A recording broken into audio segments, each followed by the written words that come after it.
자, 옥저와 동해 보겠습니다. 배경 지식으로 알아둬야 될 건 이 두 나라는 군장국가 단계에서 머물렀다는 거예요. 왜 그랬냐? 인근 고구려에 시달려서 성장을 하지 못했어요. 그래서 조그만 군장국가 단계에서 머물렀어요. 위치 사진 한번 볼게요. 여기가 옥저고 여기가 동해예요. 다 고구려랑 가깝죠. 그래서 고구려한테 하도 두드려 맞아갖고 연맹왕국으로 성장하지 못하고 군장국가 단계에 머물렀다. 그 특징을 가지고 한번 볼게요. 읍군, 삼로라는 군장이 다스렸어요. 근데 자, 읍군 이걸 어떻게 해석하냐? 나라의 규모가 고을이란 얘기죠. 고을이나 군 정도 사이즈밖에 안 돼요. 굉장히 소규모 나라죠. 읍이나 군 정도밖에 안 되는 사이즈의 나라라면. 그래서 소규모 나라니까 이건 군장국가고 군장국가는 동해와 옥저 이렇게 연결되는 거죠. 삼로는 세 개의 도로란 얘기예요. 나라의 총 길이가 세 개의 도로 정도밖에 안 돼. 그럼 이거 소규모 나라죠. 소규모 나라니까 군장국가고 그래서 동해와 옥저 이렇게 연결하시면 됩니다. 그리고 어물, 소금 등 해산물이 풍부했어요. 왜 그러냐? 아까 사진 지도에서 보셨듯이 두 나라 모두 동해랑 접하고 있죠. 그래서 해산물이 풍부했다. 이렇게 생각하시면 돼요. 옥저만의 특징 볼게요. 방금 전에 앞서서 말씀드린 건 동해와 옥저 두 나라 공통의 특징이고 이제부터는 옥저만의 특징이에요. 민며느리제와 가족 공동묘, 이걸 세골제라고 그러는데 세골제 이런 특징이 있어요. 자, 이걸 위한 배경지식으로는 요걸 생각할게요. 옥저는 옥에 있죠. 옥에 있죠. 이거의 줄임말이에요. 이 한번 스토리를 만들어 보면 아들이 계속 연락이 두절이에요. 그럼 엄마 걱정하겠죠. 계속 걱정하는 그 중에 아들과 어렵게 통화가 됐어요. 엄마는 당연히 묻겠죠. 너 어디야? 근데 아들이 그러는 거예요. 엄마 나 옥에 있죠. 옥에 갇혔다는 얘기예요. 아들이 옥에 갇혔어요. 자, 요런 스토리를 가지고 옥저는 옥에 있죠의 줄임말이구나. 이렇게 생각하시면 자, 민며느리제는 어린 며느리예요. 그래서 어린 며느리를 어렸을 때 며느리로 데려와서 키우는 게 민며느리예요. 그리고 가족 공동묘라는 게 있는데 이거는 가족이 누군가 죽으면은 일단 감회장을 해요. 그러고 난 다음에 시체가 썩으면 뼈를 따로 또 추려가지고 가족 공동 무덤인 목각에다가 가족 공동 묘에다가 다시 안치라는 거예요. 그런 이걸 세골장이라고도 하는데 아까 전에 이제 시체가 썩고 나면 뼈를 추린다고 그랬잖아요. 이때 뼈를 추릴 때 뼈를 한번 씻는 거예요. 깨끗하게. 그래서 세골, 뼈를 씻는다. 그래서 세골제라고도 하고 그래서 이렇게 뼈를 모아서 가족 공동묘에다 넣으니까 가족 공동묘를 세골제라고도 합니다. 한번 연결해 볼게요. 옥저는 옥에 있죠의 줄임말이라고 그랬어요. 아들이 옥에 있는 상황을 연상하셔야 돼요. 근데 그럼 엄마 입장에서는 아들이 옥에 있어요. 그럼 자기는 곧 죽을지 모르니까 엄마는 나이가 많아서 어린 며느리를 들여서 옥바라지를 시켜야겠죠. 그래서 아들 옥바라지를 위해서 어린 며느리, 민며느리를 들였다. 그렇게 연상하셔서 민며느리제. 그렇게 해서 엄마랑 아들이랑 며느리랑 옥바라지 하고 그러면서 셋의 관계가 굉장히 끈끈해졌어요. 그러면은 죽어서 가족 공동묘에 같이 묻혔다. 요렇게 옥의 이절을 가지고 민며느리제는 아들이 옥에 있는데 아들 옥바라지를 위해서 민며느리를 데려와서 민며느리제. 그리고 엄마와 아들과 며느리 셋 다 고생을 하다 보니까 관계가 끈끈해져서 가족 공동묘에 같이 묻혔다. 이렇게 연상을 하시면 됩니다. 동해 볼게요. 특징이 단공, 과하마, 반어피, 그리고 10월에 무천이라는 제천 행사가 있었고 조계운이 있었고 책화, 집터로는 여자형 집터, 철자형 집터가 있었어요. 이거를 동해와 연결하기 위해서 알아야 될 배경 지식으로는 동해가 아까 지도에서 강원도에 위치해 있었잖아요. 그래서 산이 많은 강원도 산골에 위치했다. 이 산이 많은 강원도 산골에 위치했고 이 태백산맥 때문에 사방이 산으로 막힌 곳이에요. 이런 특징이 있어요. 동해는. 그러면은 이제 동해 특징 하나씩 볼게요. 특산물로 단공, 과하마, 단어피라는 게 나왔어요. 단공은 활이에요. 과하마는 작은 말이에요. 이게 말마잖아요. 마가. 그리고 반어피는 바다표본 가죽인데 요 가죽피 요거 연상하시면 돼요. 근데 요 세 개가 뭐냐? 고구려의 전쟁 물자라고 생각하세요. 이건 활이니까 전쟁할 때 쓰고 말이니까 전쟁할 때 쓰고 반어피는 표본 가죽인데 이게 바로 갑옷으로 쓴다. 그러면은 고구려의 전쟁 물자예요. 그래서 고구려가 이런 전쟁 물자가 필요해. 그래서 고구려의 꼬붕인 옥저와 동해 중에서 한 곳에 시켜서 이걸 만들게 하려고 그래요. 근데 이거를 동해한테 만들라고 시킨 거예요. 그래서 이게 동해의 특산물이 됩니다. 그럼 왜 동해한테 맡겼냐? 동해는 아까 전에 강원도에 위치해서 사방팔병이 태백산맥 때문에 막혀 있다고 그랬죠. 그래서 동해는 할 게 없어요. 동해 사람들은. 그래서 동해에게 명령하면 듣자마자 동예, 동시에 예스 답해요. 굉장히 빠릿빠릿하죠. 할 게 없으니까 시키면 그 즉시 바로 한다. 동예는 동시에 예스 하는 애들이다. 이렇게 빠릿빠릿하니까 이 전쟁 물자인 당군, 과마, 반어피 만들라고 시켜서 동해가 이런 거를 만들게 됐다. 이렇게 생각하시면 됩니다. 그리고 명지와 삼배자는 방직 기술이 발달했어요. 이것도 똑같이 연결하시면 돼요. 사방이 막혀서 할 일이 없다고 그랬죠. 동해는. 그러니까 방에서 방직만. 다른 데 나갈 데가 없으니까 방에서 방직만 열심히 한다. 그래서 방직 기술이 발달한 것도 동해의 특징이다. 이렇게 연결하세요. 10월에 제천행사 무천이라는 게 있어요. 고구려는 동맹이었죠. 전략적 동맹을 잘 맺어서 싸움신 고구려와 연결했고, 자, 이 무천은 춤출 무에 하늘천이에요. 그래서 하늘을 향해 춤추다 이런 얘기예요.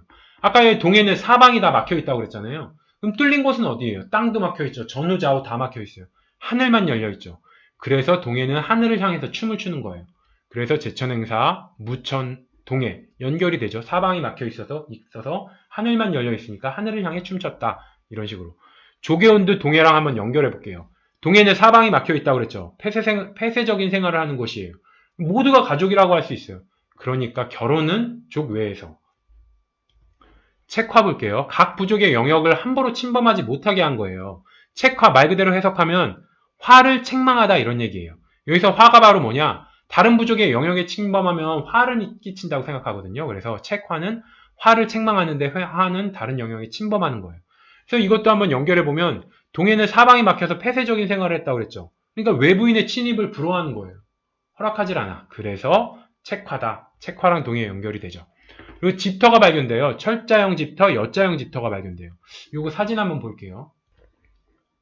이게 철자형 집터, 이게 여자형 집터예요. 이게 여자형 집터예요. 철자형 집터, 여자형 집터. 땅에 이런 식의 이 집터가 아직까지도 남아있어서 발견된 거예요. 이것도 연결해 볼게요. 자, 동해는 강원도에 위치해 있다고 그랬어요. 산이 막혀서 강원도는 현재까지도 개발이 미진하죠. 그러니까 과거 그대로 보존되어 있는 거예요. 강원도는. 그래서 여자 철자형 집터도 보존되어 있어요. 그러니까 사방이 막혀서 교통이 불편하니까 개발이 안 돼. 그래서 몇천 년이 지난 지금까지도 그 집터 모양이 유지가 돼서 발견이 된 거예요. 그래서 여자형 집터, 철자형 집터 보면 아, 개발이 안 된 강원도 동해는 사방이 막혀서 개발이 안 됐으니까 이런 집터가 발견됐구나. 이렇게 연상하시면 돼요. 만약에 동해가 강남에 있다고 생각해 보세요. 강남이었으면 진작에 개발돼서 저런 집터 같은 거 발견 전혀 안 됐겠죠. 그렇게 생각하시면 됩니다. 이제 3만 볼게요. 외워야 될 특징들이 굉장히 많아요. 변홍사, 저수지, 양잠, 두레, 5월, 10월, 계절제, 신지, 견지, 불에, 읍차, 천군, 소도, 소떼, 귀틀집, 주구묘, 주구묘, 편두 이런 단어들이 나오면 아 이거 사만 이런 식으로 연결을 하셔야 돼요. 자 배경지식은 사만에선 벼동사가 발달했다. 요 배경지식을 바탕으로 한번 우리가 특징들을 연결해 볼게요. 왜 사만에서 변호사가 발달했냐? 사만은 삼난지방에 위치해 있기 때문에 변호사가 당연히 발달을 했겠죠. 남쪽에 위치해 있으니까. 그래서 특징 첫 번째는 변호사가 발달했다는 거고요. 이건 알아두셔야 돼요. 자, 두 번째 저수지를 축조했어요. 김제 벽골제, 밀양 수산제, 제천 의림지 이런 이 제는 제방이란 얘기고 지는 연못이란 얘기예요. 둘 다 물과 관련된 수리 시설이죠. 변홍사는 물이 굉장히 중요해요.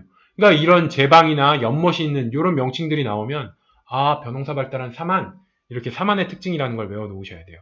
그리고 양잠이 성행했어요. 사만에서. 양잠 이거는 비단옷 만드는 걸 양잠이라고 하거든요.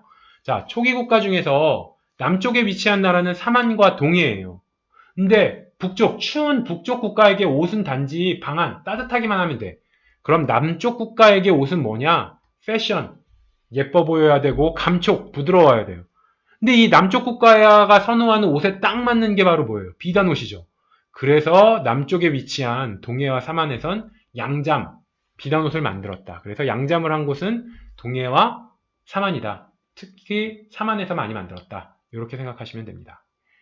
사만에는 두레라는 공동 노동 조직이 있었어요. 사만은 변호사를 하고 바쁠 때는 엄청 바쁘죠. 변호사라는 게. 그래서 공동 함께 모여서 노동을 해야 될 때가 있어요. 같이 단시간 내에 끝내야 되는 일들이 있어요. 그래서 두레라는 노동 행사를 했고 이거는 농업사의 대표 특징이죠. 품앗이와 두레. 그래서 아직까지도 이어지고 있는 특징이에요. 자, 제천 행사 보면 씨 뿌린 5월에는 수린날 그리고 곡식 수확한 10월에도 계절제가 있어요. 뚜렷한 명칭은 없어요. 단지 1년에 2번의 제사를 지냈다. 사만에서는. 그래서 부여는 12월이었죠. 고구려는 10월이었죠. 동해도 10월이었어요. 그리고 5월과 10월 2번에 걸쳐서 있는 건 사만이 유일합니다. 근데 왜 2번 했냐? 벼농사가 발달했기 때문에 파종기 5월에 제발 올해 곡식 잘 되게 해주세요. 이렇게 빌면서 한번 했겠죠. 하늘에 제사 지냈겠죠. 그리고 수확기에는 곡식 주셔서 감사합니다. 이러면서 한 번 더 했겠죠. 그래서 벼농사 발달한 사만의 특징이다. 5월, 10월 2번에 걸쳐서 제천 행사를 한 건. 자, 정치 지배자는 신지, 견지, 불의 읍차 이게 다 정치 지배자 이름이에요.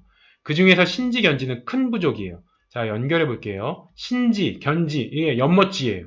그래서 연못, 저수지를 관리하는 사람. 그래서 정치 지배자다. 이게 저수지, 물 관리하는 게 옛날에는 가장 중요한 일이었으니까 당연히 정치 지배자가 했겠죠. 그리고 저수지가 있는 곳은 벼농사가 발달하고 인구가 많다는 얘기예요. 인구가 많으니까 그 저수지, 이 수리시설을 만든 거예요. 그 옛날에도. 그래서 저수지를 만들었다는 것 자체가 사람들이 많이 살았다는 얘기고 그래서 큰 부족이다. 이렇게 연결하셔서 연못지가 있는 신지견지는 큰 부족의 부족장이다. 이렇게 생각하세요. 자, 불의 읍차는 작은 부족이에요. 불의 읍차 붙여서 한번 해볼게요. 불에는 아니불의 의례래예요. 그러니까 의례, 제사를 주관하지 않는 사람, 아니불의 의례래니까 제사를 주관하지 않는 사람이 정치 지도자죠. 사마는 재정이 분리가 되어 있어요. 그래서 제사를 정치하는 정치 지배자가 따로 있고 의례만을 따로 주관하는 제사장, 청군이 따로 있어요. 그러니까 의례를 주관하지 않는 사람은 정치 지배자겠죠. 이렇게 생각해서 불례하면 정치 지배자 이렇게 연결하시면 되고 읍차에서는 힘쓸 때 구호인 응차 우리 뭐 힘쓸 때 응차 이러잖아요. 그래서 읍차에서는 응차를 연상하세요. 사마는 벼농사 발달했다고 그랬죠. 노동이 필요해요. 노동할 때 음차 이러면서 힘쓰잖아요. 그래서 읍차는 노동할 때의 구호. 그래서 사만의 단어라는 거 알아놓으시고 자, 불의 읍차를 붙여서 제가 해볼게요. 불의 읍차를 붙이면은 예식, 제사를 주관하지 않고 노동하는 사람. 그래서 이거는 작은 부족의 부족장이다. 왜 그러냐? 아까 말씀드렸듯이 큰 부족장, 연못지가 들어가 있는 신지견지는 일은 안 하고 저수지만 관리하면 돼요. 근데 작은 부족은 사람이 별로 없는데 정치 지배자라는 이유로 또 일 안 하면 안 되죠. 그래서 작은 부족장은 의례는 주관하지 않고 읍차, 응차, 노동에는 참여한 사람. 그래서 불의 읍차는 예식에 제사에 참여하지 않고 읍차, 노동에는 참여한 사람. 그래서 불의 읍차는 작은 부족의 부족장. 신지견지는 저수지만 관리하면 되는 큰 부족장. 이렇게 외우시면 됩니다. 자, 그리고 사마는 아까 말씀드렸듯이 재정분리사회예요. 천군, 이게 제사장이란 뜻이거든요. 이 천군이 소도에서 의례를 주관했어요. 자, 천군은 하늘천이에요. 하늘에 제사를 지내죠. 하늘에 막 빌잖아요. 날씨 어떻게 해달라, 햇빛 많이 비치게 해달라, 비 내리게 해달라 이런 식으로. 그래서 하늘에 제사를 지내서 하늘천자를 붙여서 천군이다. 이렇게 생각하시면 돼요. 그리고 사마는 벼농사가 발달했기 때문에 기우제를 많이 지내야 돼요. 비가 필요할 때 꼭 와야 되는 시기들이 있거든요. 그래서 기우제를 지내다 보니까 기우제를 많이 지내니까 정치 지배자 외에 별도로 제사만 지내는 제사장이 필요를 했던 거예요. 그래서 천군이라는 게 나온다. 그래서 벼농사가 발달한 사만의 특징이 바로 재정이 분리되어 있어서 제사만 별도로 지내는 천군이라는 제사장이 있다. 이렇게 생각하시면 됩니다. 소도 볼게요. 이거는 천군이 주관하는 신성한 지역이에요. 그러니까 제사 지내는 장소를 말하는 거죠. 정치 지배자의 세력이 미치지 못해요. 범인 체포도 불가합니다. 그래서 이걸 어떻게 외우냐? 연결할 때는 소도를 쇼도라고 발음이 비슷하니까 쇼도라고 생각할게요. 쇼도가 뭐예요? 쇼하는 도시 이런 얘기죠. 기우제나 어떤 천군이 주관하는 제사는 보여주기식의 쇼의 측면이 있잖아요. 뭐 막 살풀이 춤을 춘다거나 어떤 제사 자체가 어떤 쇼잉의 의미가 있어요. 그래서 소도를 쇼하는 도시다. 이렇게 생각하시면 제사 지내는 곳 이렇게 생각을 하시면 됩니다. 자, 소대 이거는 소도 입구에 세워서 신성한 지역이라는 걸 표시하는 거예요. 사진 한번 볼게요. 자, 이 긴 막대 이게 소도예요. 사람 크기나 이런 거 보면 엄청 높게 지었죠. 멀리서도 여기는 소도야 이러면서 멀리서도 확인할 수 있게 소도라는 걸 표시할 수 있게 소대는 굉장히 긴 막대를 세운 거예요. 그래서 소도임을 명확히 알리기 위해서 우뚝 솟은 장대를 이용했다. 그래서 소대가 솟아있는 장대다. 이렇게 생각하시면은 소도라는 걸 나타내기 위해서 굉장히 우뚝 솟아있는 장대를 세웠다. 이렇게 생각하시면 돼요. 그리고 삼한시대 주거를 한번 볼게요. 반움집이 나왔고 귀틀집이라는 게 있었어요. 일단 첫 번째 연결은 반움집에 대해서 볼게요. 신석기 때는 움집, 추워서 땅을 움푹 파고 들어왔어요. 그랬다 청동기 때는 지상가옥, 땅 위로 가옥이 올라왔죠. 초기 국가 중에서 가장 따뜻한 데가 가장 남쪽에 있는 삼한이잖아요. 그래서 삼한부터 움집에서 지상가옥 가기 전에 반움집이라는 이 중간 단계 반움집이라는 게 가장 따뜻한 삼한에서 나왔다. 이렇게 생각을 하세요. 그래서 반움집 하면 삼한 이런 식으로. 그리고 귀틀집 이걸 어떻게 해석하냐?